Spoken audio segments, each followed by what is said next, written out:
Saya akan membincangkan tentang perlembagaan. Perlembagaan adalah sumber undang-undang tertinggi sesebuah negara. Selain itu, ia juga sebuah dokumen yang mengandungi segala undang-undang dan peraturan asas negara. Perlembagaan ini telah dirangka berdasarkan nasihat daripada Suruhanjaya Reid yang telah melakukan kajian dalam tahun 1956. Selepas ini, saya akan membincangkan peruntukan utama Perlembagaan Malaysia. Terdapat 6 perkara yang menjadi asas kepada peruntukan utama Perlembagaan Malaysia, iaitu agama Islam sebagai agama persekutuan dan kedudukan agama-agama lain di Malaysia. Kedua adalah bahasa Melayu menjadi bahasa perantaraan ataupun lingua franca, dan ia juga menjadi bahasa utama perdagangan dari serata dunia. Lebih-lebih lagi, kedudukan bahasa Melayu telah dimaktubkan dalam Perkara 152 Perlembagaan Persekutuan yang memperuntukkan bahasa Melayu mestilah digunakan untuk masuk-masuk rasmi. Yang ketiga adalah kedudukan istimewa Raja-Raja Melayu. Dengan itu, Majlis Raja-Raja Melayu ditubuhkan untuk Raja dan Yang di-Pertua Negeri untuk bertemu dan berbincang. Yang keempat, kita ada kewarganegaraan. Sebagai warga negara Malaysia, kita mestilah memajukan negara kita dan menjadikan negara kita sebagai tempat tinggal yang sah. Lain daripada itu, kita ada peruntukan utama yang kelima, iaitu Hak Istimewa Orang Melayu. Hak Istimewa Orang Melayu dan Bumiputera dan hak kaum lain. Antara keistimewaan orang Melayu sebagai kaum Bumiputera merangkumi perkhidmatan awam, ekonomi dan pendidikan. Yang terakhir adalah prinsip-prinsip Malaysia berhubung hak asasi. Antara prinsip-prinsip Malaysia adalah pelaksanaan perlu mengambil kira nilai-nilai tempatan.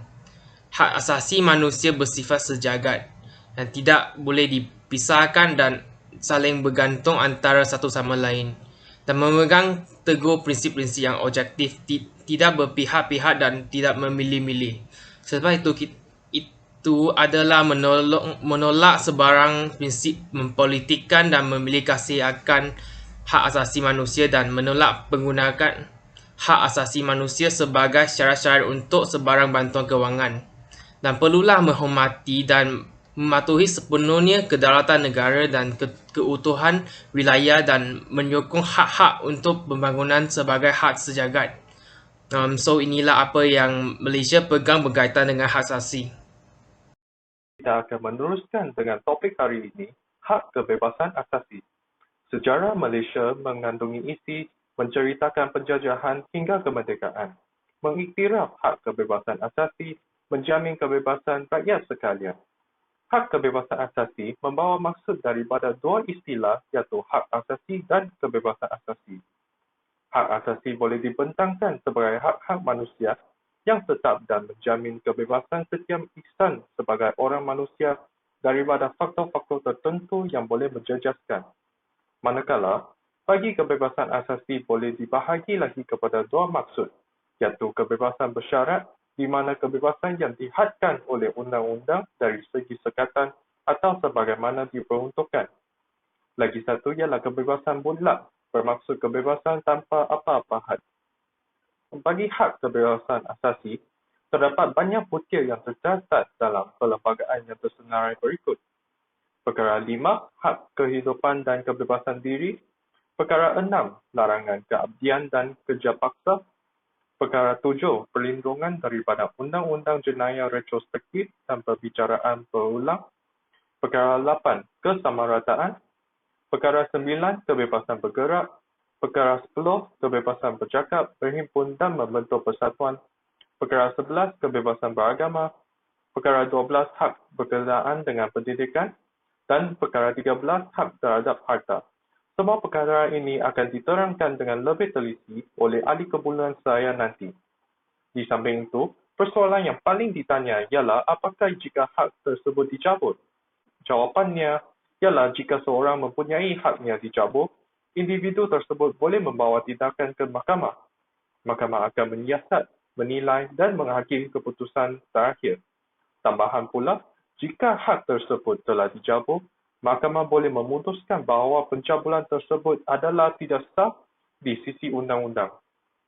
Dalam usaha untuk menjamin dan mengiktiraf hak kebebasan asasi, sebuah pertubuhan telah dibentukkan iaitu Suruhanjaya Kebangsaan Hak Asasi Manusia atau dikenali sebagai Suhakam. Tan Sri Musa mencadangkan inisiatif ini dengan misi untuk kerajaan mempunyai sebuah institusi hak asasi kebangsaan. Cadangan ini juga dinyatakan oleh sebab beberapa faktor seperti tumpuan antarabangsa dalam hak manusia. Pertubuhan ini ditubuhkan pada 9 September 1999 oleh Parlimen di bawah Akta 1999, Akta 597 Suruhanjaya Kebangsaan Hak Asasi Manusia dan dipimpin oleh Pengerusi Pertama Tan Sri Dato' Musa bin Hitam, dilantik pada 3 April 2000. Tujuan Suhakam adalah untuk mempromosikan pendidikan dan kesedaran berkaitan dengan hak asasi manusia, membantu kerajaan dengan inisiatif memberi nasihat dalam punca undang-undang dan cadangan yang sesuai sebelum mengambil tindakan berkaitan dengan hak asasi manusia, mengesyorkan kepada kerajaan berkaitan dengan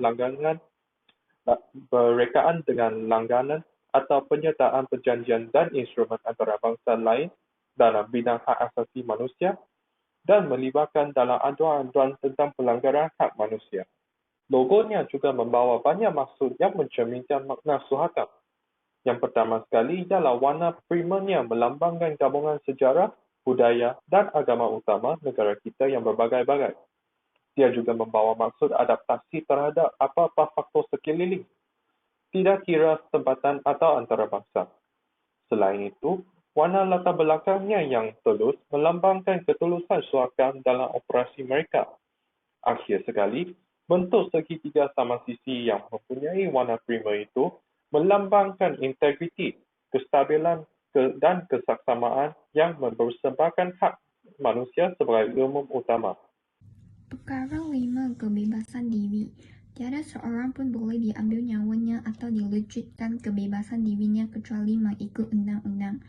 Jika pengaduan dibuat kepada Mahkamah Tinggi atau mana-mana hakim Mahkamah Tinggi menyatakan bahawa seseorang sedang ditahan dengan menyalahi undang-undang, maka mahkamah itu hendaklah menyiasat pengaduan itu dan melainkan jika mahkamah itu berpuas hati bahawa tahanan itu adalah sah, hendaklah memerintahkan supaya orang itu dibawa ke hadapan mahkamah itu dan melepaskannya.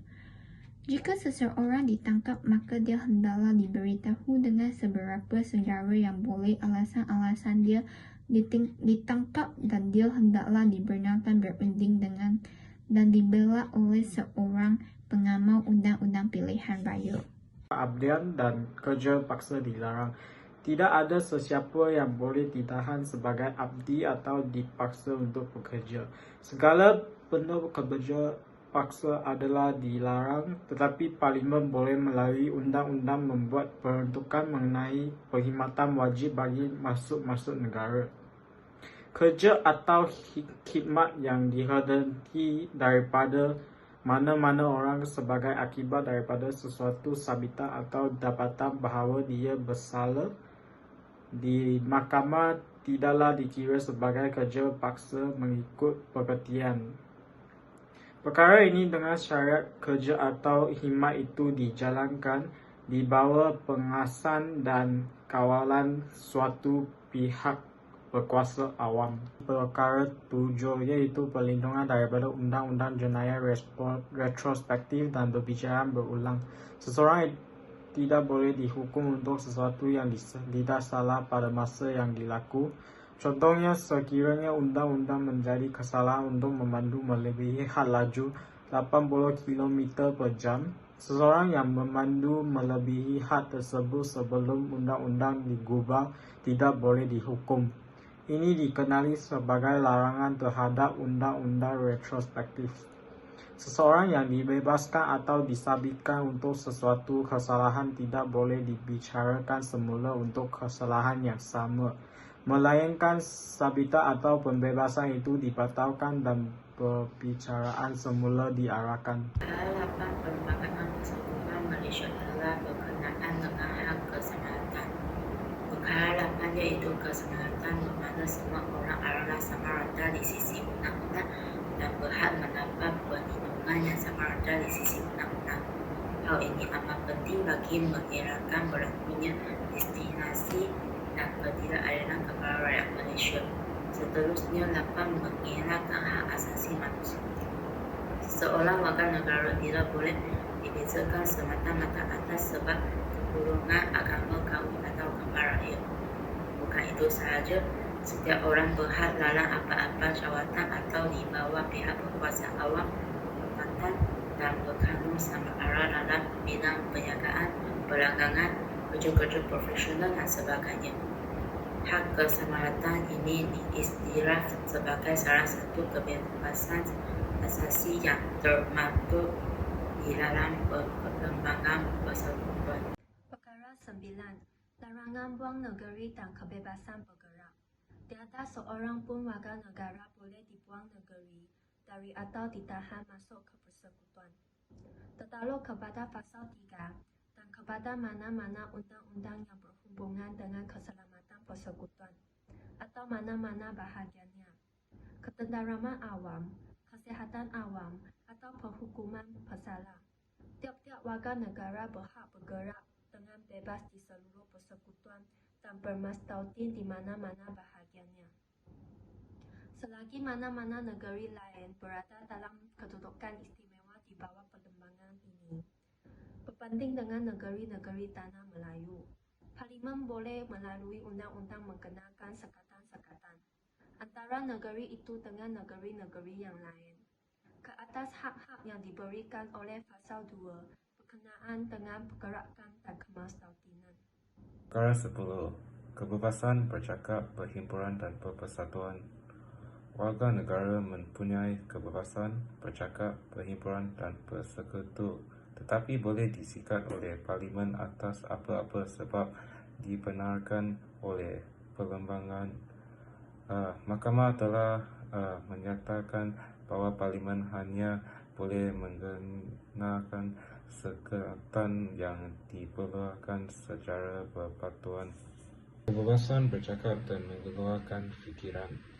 Setiap warga negara mempunyai kebebasan bercakap dan mengeluarkan fikiran, tetapi Parlimen boleh mengubah undang-undang untuk menyekat hak ini jika perlu atau sui manfaat bagi kepentingan keselamatan Malaysia, hubungan baik dengan negara lain, ketenteraman awam atau moraliti, atau melindungi keistimewaan Parlimen atau mana-mana Dewan Undangan, atau untuk membuat peruntukan membentang penghagian mahkamah fita atau pendapian apa-apa kesalahan dalam mengenakan sekatan bagi kepentingan keselamatan negara atau keselamatan awam.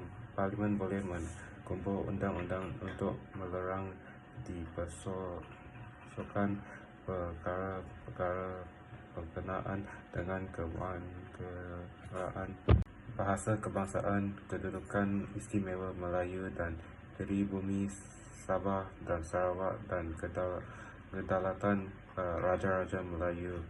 Tetapi adalah tidak salah di sisi undang-undang untuk mengelas tentang pelaksanaan perkara-perkara tersebut. Hak berhimpunan secara aman dan membentuk persatuan.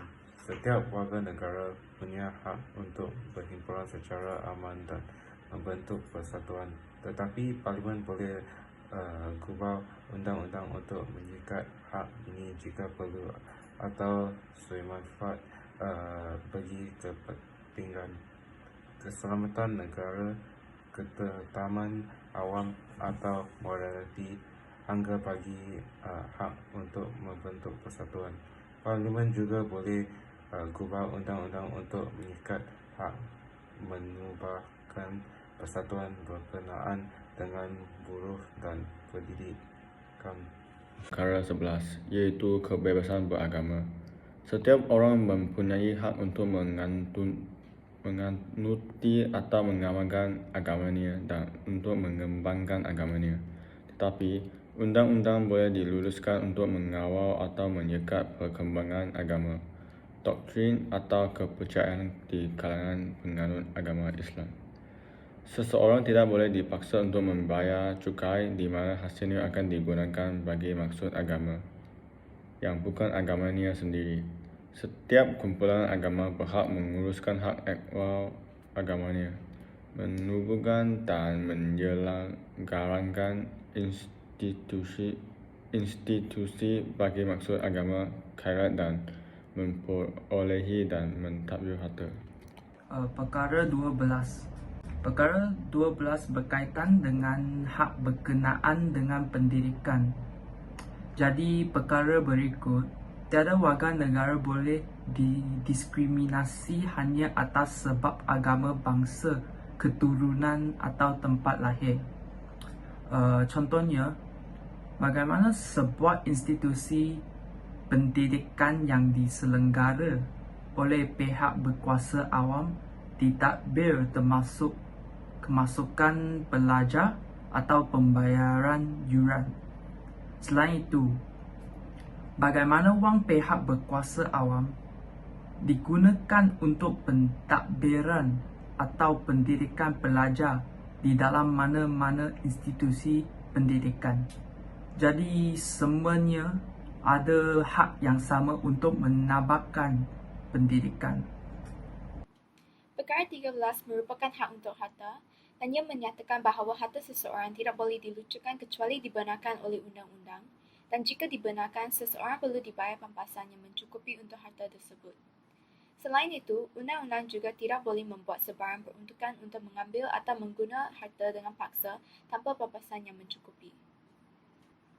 Kesimpulannya, terdapat 6 peruntukan utama Perlembagaan Malaysia iaitu agama Islam, bahasa Melayu, kedudukan Raja-Raja Melayu, kewarganegaraan, hak kebebasan asasi dan kedudukan istimewa orang Melayu dan Bumiputera.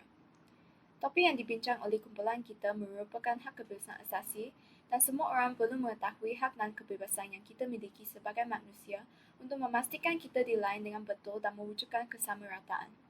Berkata pepatah, bersatu kita teguh, bercerai kita roboh. Sekian, terima kasih.